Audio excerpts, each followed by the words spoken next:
feel good, make you feel hood. Can I flow through your veins? Can you make me feel strange?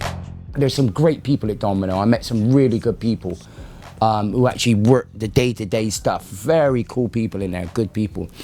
But a relationship with me and Lawrence is never gonna work. Because my attitude is like, look, you ain't Chris Blackwell. Chris Blackwell is one of the few people who could suggest something to me in the music industry, but he would never do that. So it was like, you know, little things like, I didn't agree who was mixing my albums, right? Because someone who mixed MIA album was mixing it, and I just thought, what have I got to do with MIA? But the answer was, well, he's hot now.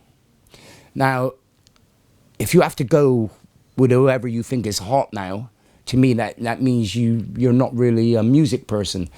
So my problem is, instead of letting things go, that build up and build up and build up, and next thing you know, the relationship is not good. But it's not Domino's fault, it was my fault. I should have never signed with him, you know? I should have never signed with him. Like, for instance, this album is not out until May. I've got another album ready to be mixed, and I want to start recording, you know? So, but I've got to slow down a little bit to get this done. That's the best place for me, I think. And I think it shows in my music, you know? It's like, Domino, I was doing business, you know? It's like, I spent for 3 videos and a short movie, it cost me €5,000. One video on Domino was 50,000. I know I got to pay that back. I also know they only do good with guitar bands. So it's like, okay, I got to pay that 50 grand back.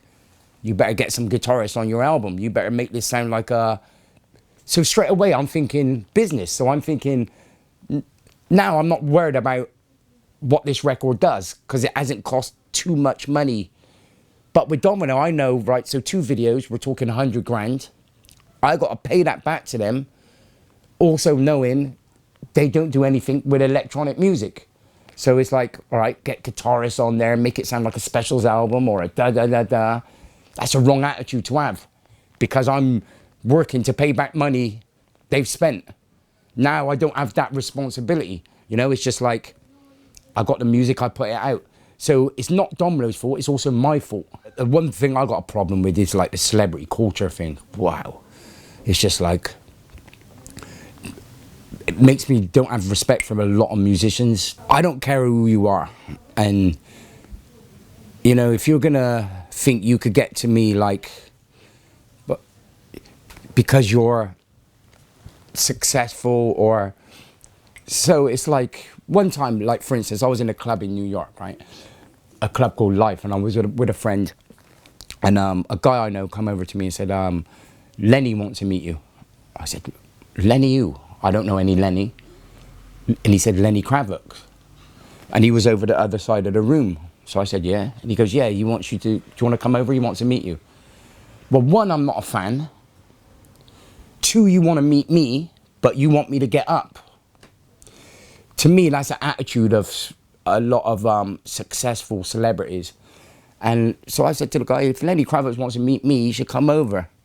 And the ego takes over. He thinks he could say to me, listen, I've got a studio in Miami, we can record. No, I'm not going to record with you because I don't like your music. They're not used to that, you know? So that thing really gets on my nerves, that like, you know, when you see artists and they feel like they should be privileged, and they feel like they're different to someone else, or I see myself as being very lucky. I'm lucky to be able to do what I love. And I think if you forget you're lucky as an artist, that's when the ego starts. Because you're not successful, you're not talented, you're just very lucky to get an opportunity that not many people do. So I just think, like, I just don't get it now. I just don't understand it. And I don't have much respect for people, you know. And I've met people, I met Jay-Z, for instance, in Glastonbury, very nice guy. But before I met him, this girl who worked with him, or worked with Beyonce, kept saying, come and meet Jay. And she said it like 3 times to me, and I got annoyed. And I said, look, I don't care about meeting Jay-Z. But he came over to me and he was cool and he was a nice guy. But I got the impression that she thought, because he's Jay-Z, that does not interest me at all. You know, I'd rather hang out with someone just totally normal.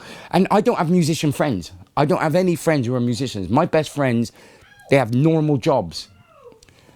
And I don't know, I just don't see the celebrity thing. I just hate it, really hate it. You know, the girl, what's her name? Had a meltdown on me. I was in a club a few years ago in London. I can't remember her name. Katie Price.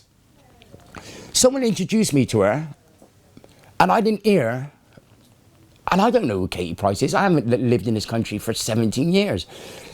So someone introduced me and said, "This is Katie," and I said, "Sorry, what's your name?" Do you know when you don't hear? It's a club.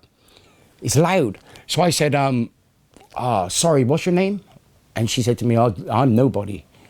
I'm nobody. I'm the cleaner." And I thought, have I upset this girl? So I've said to my friend, he goes, "That's Katie Price." So I said, "Who's Katie Price?"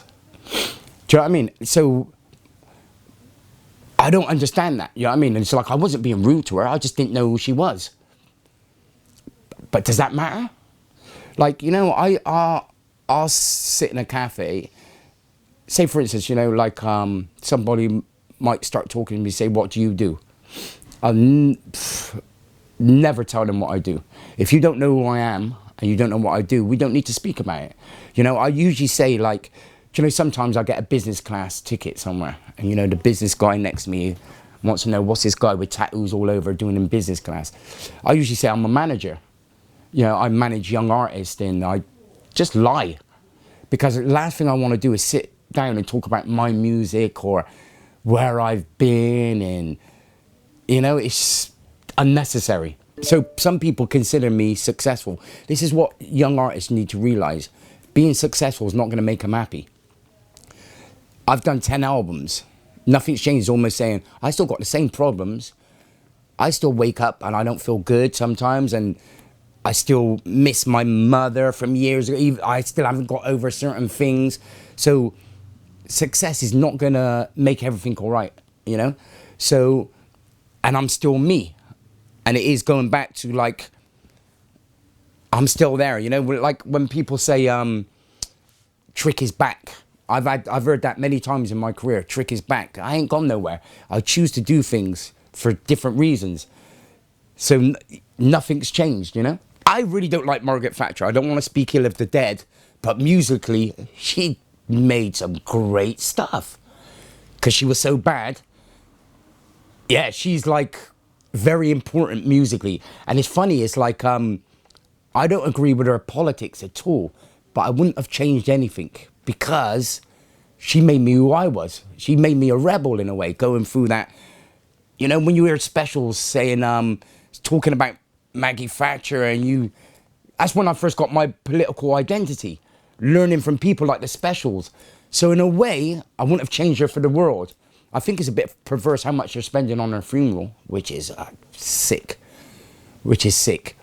But I wouldn't have changed her for the world. Yeah, she's love-hate relationship. You know, even like her, just her image is so embedded into my brain.